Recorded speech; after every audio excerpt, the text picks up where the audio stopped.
ଯେତେ ସବୁ ପଣ୍ଡା ପଢିଆରି ସେବାୟତ ବାଡ଼ଗ୍ରାହୀ ମାନେ ଥିଲେ ମହାପ୍ରଭୁଙ୍କର ଅଙ୍ଗ ଲାଗି ସେବାୟତ ତାଙ୍କୁ ଆଜ୍ଞା ପଚାରିଲା, କେହି ଆଜ୍ଞା ବୁଝେଇ ପାରିଲେନି କାହିଁକି ତାଙ୍କ ନାଁ ଜଗନ୍ନାଥ ବୋଲି। ଲୋକଟା ମନେ ମନେ ବିଚାର କଲା, କହିଲା କାହାକୁ ପଚାରିବିନି, ଯାଉଛି ସିଧାସଳଖ ମହାପ୍ରଭୁଙ୍କୁ ପଚାରିବି। ସେଇଆ କଲା ଆଜ୍ଞା, ସିଧାସଳଖ ଗଲା, ଗରୁଡ଼ ପଛରେ ଛିଡା ହେଲା, ଚକା ଆଖିରେ ଆଖି ମିଶେଇଲା, ଦୁଇ ହାତକୁ ଟେକିକି ସମର୍ପଣ ହେଲା, ପଚାରିଲା ଠାକୁରେ କିଏ ଆପଣ? ଆପଣ କଣ ଏଇ ପୁରୀର ନାଥ? ନା ନାଇଁରେ ମୁଁ ପୁରୀର ନାଥ ନୁହଁ। ନା ପ୍ରଭୁ ଆପଣ କଣ ଏଇ ଓଡିଶାର ନାଥ? ନା ନାଇଁରେ ମୁଁ ଓଡିଶାର ନାଥ ନୁହଁ। ନା ପ୍ରଭୁ ଆପଣ କଣ ଏଇ ଭାରତର ନାଥ? ନା ନାଇଁରେ ମୁଁ ଭାରତର ନାଥ ନୁହଁ। ନା ପ୍ରଭୁ ଆପଣ କଣ ଏଇ ଏସିଆ ମହାଦେଶର ନାଥ? ନା ନାଇଁରେ ମୁଁ ଏସିଆ ମହାଦେଶର ନାଥ ନୁହଁ।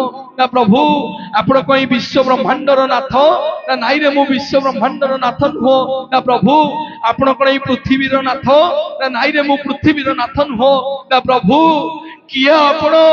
ନା ମୁଁ ହଉଛି ରସାତଳ, ଭୂତଳ, ପାତାଳ, ସ୍ୱର୍ଗ, ମର୍ତ୍ତ୍ୟ, ଚନ୍ଦ୍ର, ଦେବଲୋକ, ଅଗ୍ନିଲୋକ, ସୂର୍ଯ୍ୟଲୋକ, ଶନିଲୋକ, ଗ୍ରହଲୋକ, ସମଗ୍ର 84 ଜୀବ ଜଗତକୁ ମୁଁ ସୃଷ୍ଟି କଲା ବାଲା, ସମଗ୍ର ଜଗତକୁ ଉଦ୍ଧାର କଲା ବାଲା ଜଗତର ନାଥ, ଜଗନ୍ନାଥ, ଜଗନ୍ନାଥ, ଜଗନ୍ନାଥ, ଜଗନ୍ନାଥ, ଜଗନ୍ନାଥ।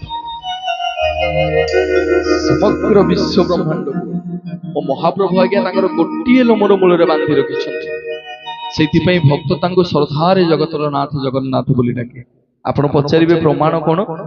ଓଡ଼ିଆ ବ୍ୟାସ ଜଗନ୍ନାଥ ଦାସ ତାଙ୍କ ଭାଗବତରୁ ପ୍ରମାଣ ଦିଅନ୍ତି। କଣ ନା ସଂସାର ମାଳ ମାଳ ହୋଇ ଜାଲମ ମୂଳେ ଛନ୍ତି ରହି, ଯଦି ବିଶ୍ୱ ବ୍ରହ୍ମାଣ୍ଡର କର୍ତ୍ତା କର୍ତ୍ତା ଦୈବ ବିଧାତା ହେଲା ଆମ ଜଗନ୍ନାଥ, এই জাতির গর্ব গৌরব হলে ଆମ ଜଗନ୍ନାଥ, ତାଙ୍କ ଲୋମ ମୂଳରୁ ଆଜ୍ଞା ଆମେ ସମସ୍ତେ ସୃଷ୍ଟି। ଏ ସମଗ୍ର ସଚରାଚର ମହାପ୍ରଭୁଙ୍କ ପାଖରୁ ସୃଷ୍ଟି। ବିଶ୍ୱ ବ୍ରହ୍ମାଣ୍ଡର ମାଲିକ ଆମ ମହାପ୍ରଭୁ।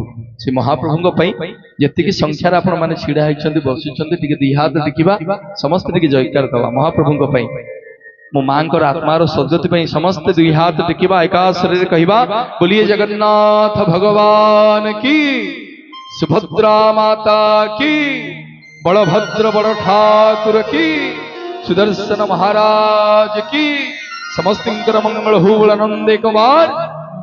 धन्यवाद। असंतु प्रमाण करे लोकप्रिय सुनाम धन्य कंठशिल्पी सत्यव्रत कर्णपात करिवा महाप्रभु उद्देश्य सुंदर भजन। जय जगन्नाथ।